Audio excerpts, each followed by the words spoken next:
Vi ska börja med en skådespelerska, en av vår tids mest hyllade och största Hollywood-skådespelerskor. Hon heter Ellen Burstyn och ni kommer att känna igen de filmer hon har varit med i.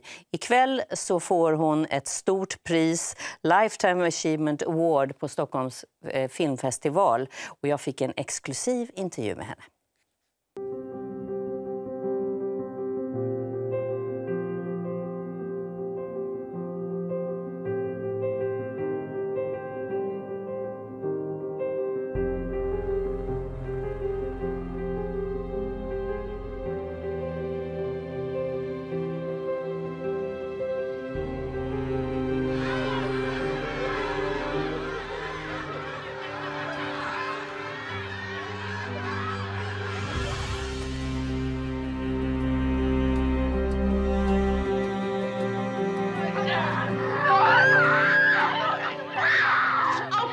Okay, the big problem is where to dump me, isn't it?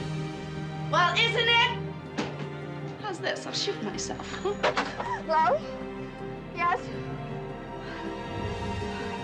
Is it okay?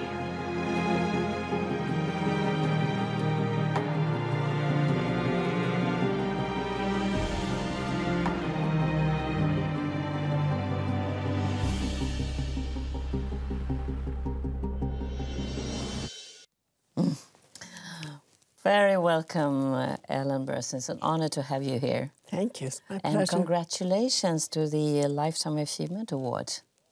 Yes, I'm very excited about receiving such a great honor. Well, you were very sort of moved when you looked at the pictures there, or what did you feel? It's so many moments, so much more behind what we see, behind the scenes. Yeah, it's interesting to see them all like that in different order and how I shot them. And, of course, I haven't looked at a lot of them in a long time.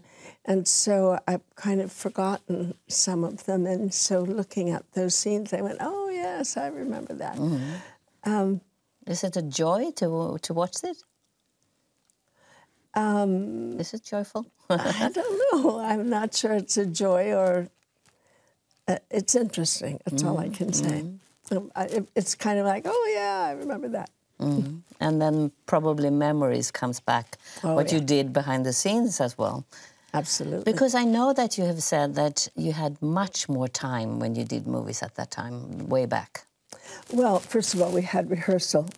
Most of those films, we had at least 2 weeks of rehearsal on the sets, and that just doesn't exist anymore. So we had time to develop characters and relationships and to really get to know the other actors. And for instance, the last picture show, we were all in Texas for 2 weeks in a hotel kind of on the side of a highway where there was nothing to do except be with each other. And we spent a lot of time together and really bonded as a company, like happens in the theater, but seldom happens in film. You know, so we got to know all of us very well. It's a loss, I think, that you don't have time to rehearse or get to know each other very well. Yeah, I think it makes a difference in the depth of the performance. You have been a role model for many, many years for young female actors because you've been fighting so much for better conditions. Yes, and there's been some improvement since I made Alice Doesn't Live Here Anymore in 1973.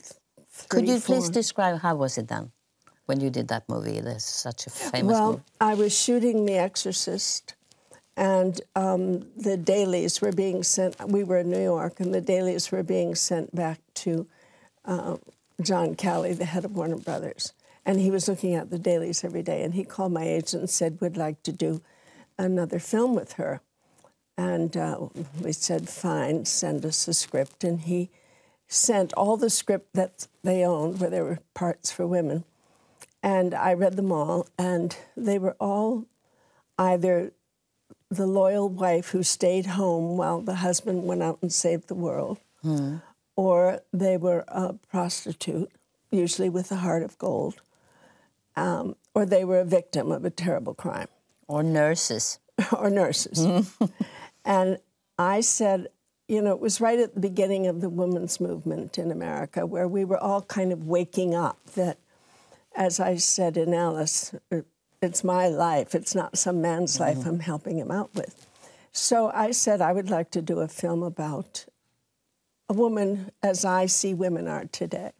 So we went out looking, when I say we, my agent and I, looking for a script that better reflected the condition of women at the time, the headset of women, the way we were looking at the world. And we found Alice doesn't live here anymore, and we brought it to Warner Brothers, and they said yes. And then they asked me who I wanted to direct it, and I said somebody new and exciting. And I called Francis Coppola, and I asked him to give me the name of a new director. It was exciting. And he said, well, look at a film called Mean Streets, which Warner Brothers owned, and it was Marty Scorsese's first film, but it hadn't been released yet. And I looked at it, and of course I loved the film, but there was only one woman in it. And she didn't have a very big part. So I met with Marty, and I said, I want to do this film from a woman's point of view. What do you know about women? And he said, nothing, but I'd like to learn. And I thought that was the perfect answer. So we embarked on this wonderful journey. Was it wonderful? In what respect? Well, we had a great script to begin with, but we worked on it with improvisation in rehearsal, and the improvisations got incorporated into the script. And Marty, he was an unknown director at the time, but he had all of that fire and passion, and the set was a very alive, creative arena. It's a wonderful film, still. Yes. Yeah, I love the film. It very much reflects where women were at the time, but it was unusual for a film to be made from a woman's point of view. And since then, there have been some more, but not enough. Some more. That's very bad, I would say. Yeah. Not enough. What does it, why? Because women are the ones that goes to the movie theaters, at least in Sweden, more than men. Yes, but the business is run by men. Still. It's a patriarchy. And there was a recent study that said in the roles of director and producer and studio heads and actors, the employment for women is 30% compared to 70% for men. So there's still a long way to go, but at least it's in the consciousness now, and effort is being made by certain people in certain organizations to break through the patriarchy and do films that reflect a wider interest in the society than just shoot 'em ups and gangster films and explosions and, you know. Do you have a favorite director that really tried to do these films that are more complex? It has more complexity than... Well, I think of the directors that I worked with in the 70s, Billy Friedkin, The Exorcist, Bob Rafelson, The King of Marvin Gardens, which you just showed, Peter Bogdanovich, The Last Picture Show, and Marty. You said in some interview I read Ingmar Bergman was one of your favorites. Yes, yeah, absolutely. Did he reflect the women in a better way, do you think? I think so. I think he had more interest in women, and he found very interesting actresses, you know, and showed women in a more complex way. That's why I loved his work, besides the fact that he was a master of the technique. He was truly... But you never met him? I never met him, sorry. But you met a person that worked a lot with him, Max von Sydow, and you were both in The Exorcist, which is still... I saw it not long ago. The movie is still very good. Yes, it was re-released in America for its 25th anniversary, and I saw it, and I was surprised how well it holds up and how contemporary it feels. This is a picture from from the film, and I know you hurt your back really bad. Not in that scene, but not in that scene, but in a similar scene, maybe. Yeah. Yeah. But you also met Max von Sydow, and it was those times when you had time to rehearse and time to talk. Yes.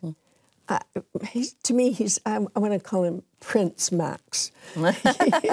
He has a really regal air about him. He's a lovely man.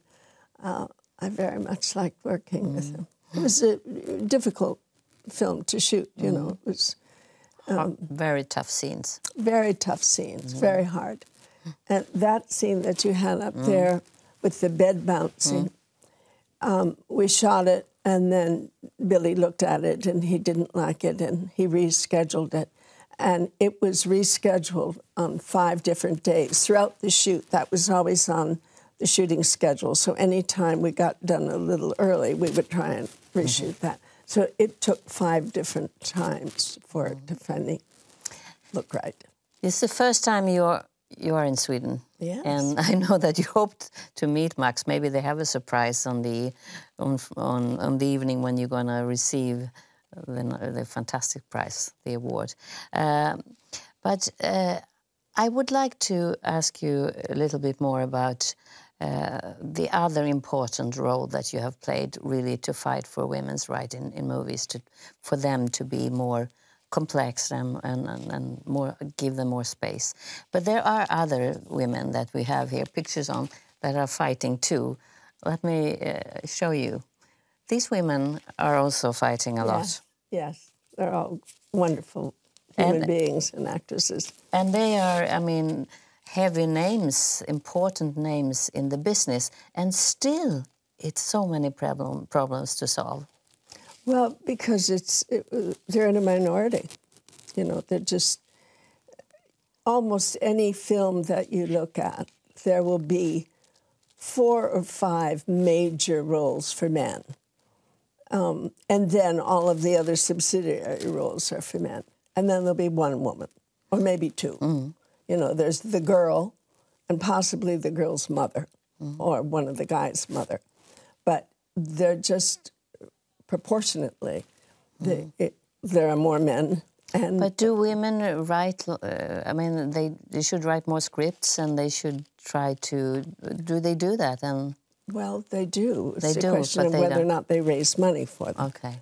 You know, I have a script now called Bathing Flow that they offered to me to appear in. I said yes, but they didn't have a director, so I said, why don't you let me direct it? Ah, for the first time you're going to direct? Well, you know, John Kelly asked me if I wanted to direct. Alice doesn't live here anymore, and I said, no, I'm not ready to act and direct at the same time, but now I'm ready. And you're going to act and direct at the same time? If we raise the money. Men do that, why shouldn't you do that? Exactly, exactly. I look forward to see that. When are you starting to shoot? Well, when we raise the money. That's the thing these days, you know. First you have to cast it, and you have to get the cameraman. You have to get everybody on board to do it, and then offer it to the financiers and say, could you please give us some money for this? So we're in that process right now. I keep my thumbs, really. Today, this is going to be a great moment for the Swedish audience, because a lot of people have a relationship with you. But I have to ask you, because you are 82, may I say you're... Next month I'll be 83. 83 next month.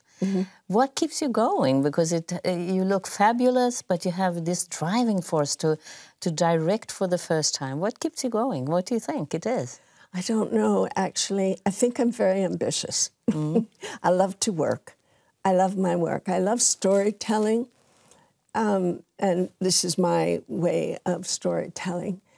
I like the kind of revelation of the human spirit. That's what I feel I try to do. I have a lot of energy. I have a lot of creative energy. I don't feel much different than I did at 40, a little, you know, knees and so forth here and there. But I still have a lot of energy. And the energy is the same? Yeah. That's fantastic. Yeah, and I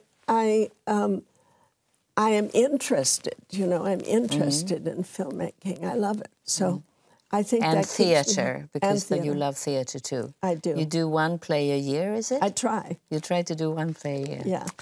It was so nice to have you here. Thank and you. Once again, congratulations. Thank you. Thank you. Thank you. Thank you for having me.